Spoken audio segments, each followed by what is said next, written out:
Hey, what's going on, guys? It is Dibes, Mr. Crockpot on Twitter. Today, we are counting down my top 10 standout performers from Senior Bowl during the week of practices. Guys, if you love the draft and you want more draft content, you know what to do. Smash that subscribe button. Let's go.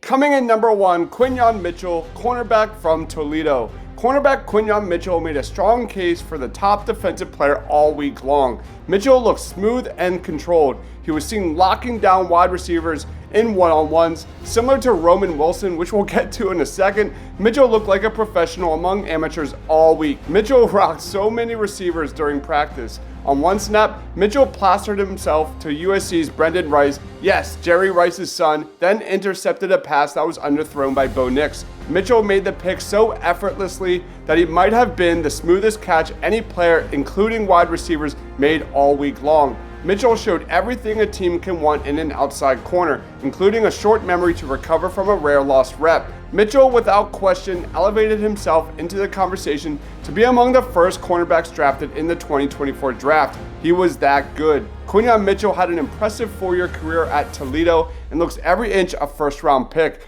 His field vision, anticipation, and awareness were all on display, along with his top-tier physical tools. Mitchell's ball-hawking instincts can sometimes get the better of him, but after a massively successful week in Alabama, he has vaulted himself up the draft board. Moving on to number 2, it is Jackson Powers Johnson, interior offensive lineman out of Oregon. The 2024 offensive line class is loaded, and that was reflected down in Alabama, with several offensive linemen performing like high picks. It's rare for a center prospect to get first-round hype, but that's what will happen in the coming weeks and months after what Jackson Powers Johnson did all week long. While there were several standout tackles, the presence of Jackson Powers Johnson on the interior stole the show. While he didn't practice on day 3, one could argue he was the MVP of the first 2 sessions and performed as expected from a first-round caliber prospect. He was dominant on one-on-ones, routinely making his opponent look silly in their efforts to get to the imaginary quarterback. Powers Johnson is smooth, quick thinking, and looked cool as a cucumber when pressed. Powers Johnson's versatility is one of the best in the class. His run blocking is impressive, he is consistent at creating a push at the initial point of attack, and he fires off the line of scrimmage. He also demonstrates good leadership at the center position, recognizing blitz and stunts while being able to create a good pocket for the quarterback in pass protection. This is a guy who made himself a lot of money this week. Moving on to number 3, it is Roman Wilson, wide receiver out of Michigan. Wilson was consistently one of the more impressive players throughout the week of practices. One of the biggest highlights of the week came from a one-on-one battle with Toledo cornerback Quinyon Mitchell. Not only did Wilson beat Mitchell off the line, but Wilson turned around and snagged the poorly thrown pass inbounds. What's even more impressive was that Mitchell, who I have a first-round grade on, was the only defensive back who could keep up with him. Wilson's smooth route running stood out, and he had more than his fair share of wild plays as well. As a prospect, Roman Wilson is one of the best deep threats in this year's class. Wilson finished the 2023 season with 12 deep catches, tying him for 24th in the nation per Pro Football Focus. This dude is arguably one of the best in the class at tracking the football. He's got the ball skills of a 6'5" wide receiver and the athleticism to be a dynamic part of any NFL offense. The quality and depth from the 2024 wide receiver class is considered one of the best of all time, and heading into this week, Wilson was mostly considered a day 3 selection. After this week, he looks every bit of a day 2 selection who can make a quick impact in the NFL. Moving on to number 4, it is Peyton Wilson, linebacker out of NC State. From a talent perspective, Peyton Wilson looked like a day 2 pick in Alabama. He's a huge off-ball linebacker at 6'4", 234 pounds, but he showed the ability to run and cover as well. He broke up passes and he was physical in the run game. Wilson was a 3-sport star in high school in North Carolina and earning a state championship in wrestling, but there were questions about his durability after he suffered multiple injuries during his college career, but there is so much to like about his game.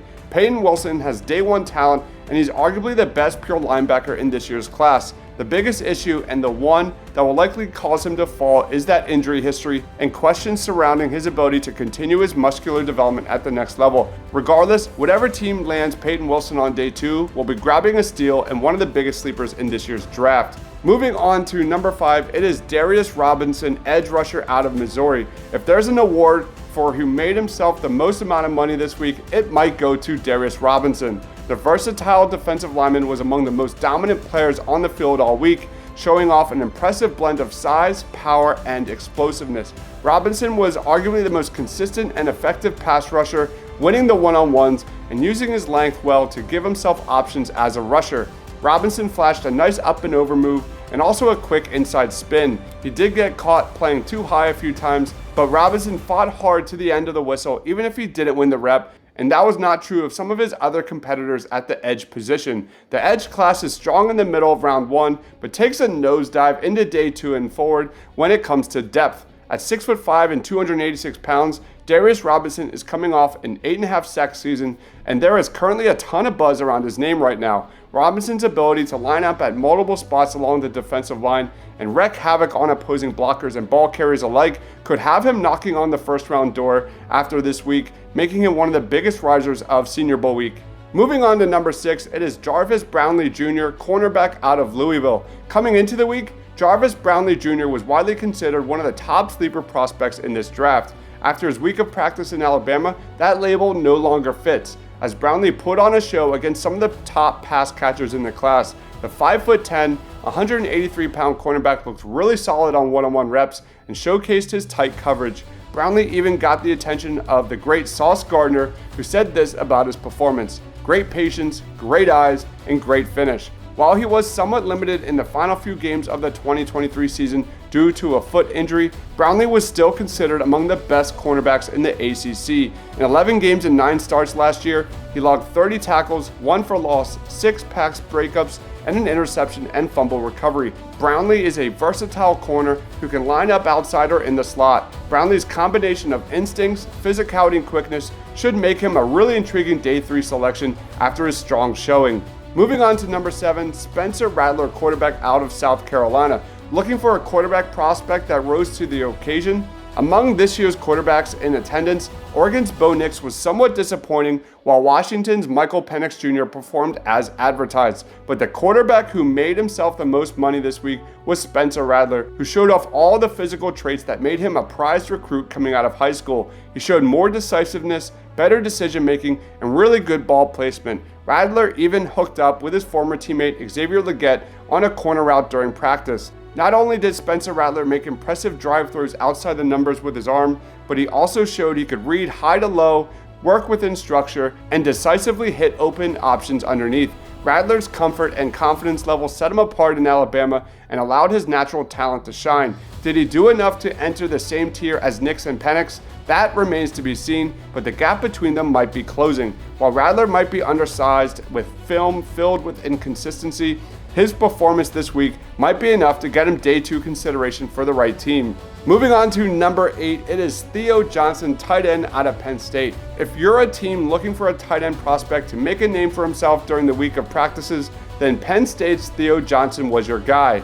This week at the Senior Bowl, Theo Johnson showed his smooth route running over the middle and his elite hands. Johnson's best trait, perhaps though, is his size. At 6'6" and 255 pounds, he has a tremendous catch radius and footwork like a wide receiver. He even showed a little more wiggle in person than he did on tape. Quite simply, he was the best player at his position. Although not a complete vertical threat, Johnson's hands and catching ability should lead to yards after the catch at the next level. For someone who is that big, his route running and size can be a huge matchup mismatch for NFL teams looking for an over-the-middle threat. Before this week, many viewed Theo Johnson as a day 3 selection, most likely somewhere in that 4th round. His performance this week has definitely improved his draft stock, as Johnson could be looking at himself as a solid 3rd round selection. Moving on to number 9, it is Carter Bradley, quarterback out of South Alabama. South Alabama's Carter Bradley was something of an afterthought coming into this week. Playing on his home turf, the Jaguars quarterback proved he deserved to be there. In fact, Bradley was also one of the most consistent passers all week. Brownlee played his way into consideration of being something more than an undrafted free agent. At the very least, teams and scouts will be more curious about the strong-armed Brownlee, who also did a nice job of handling the near-constant pressure up the middle from the pass rush. Though Brownlee doesn't bring much in the way of functional athleticism and creation value, he's a quality pocket operator with great navigation skills, poise, and discretion as a decision maker, and he has enough arm elasticity to adjust his release point and attune to throwing windows. Compounding Brownlee's appeal as a pocket operator is his arm strength. He has a great arm and can drive velocity to all levels of the field. He stays on schedule in the short and intermediate ranges, and he can have throws past deep coverage when the shot opportunities arise. Brownlee's lack of creation ability may max out his ceiling as a quality backup or spot starter, but he's seeing his draft stock on the rise big time after a solid showing in Alabama.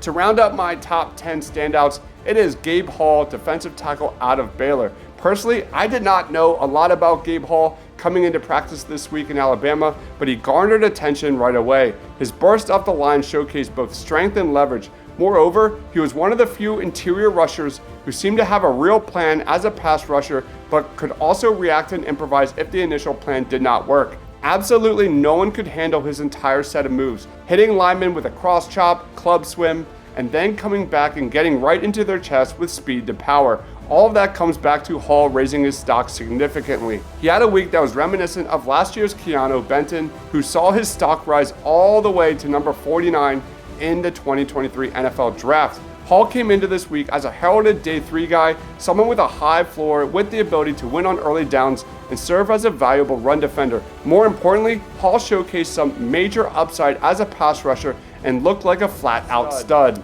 All right, guys, those are my top 10 standouts from Senior Bowl week. Did I get it right? Did I miss anybody? Let me know down in that comments section below. For everything draft, please give me a follow on Twitter at Mr. Crockpot. Thank you, everyone, for watching. Stay awesome.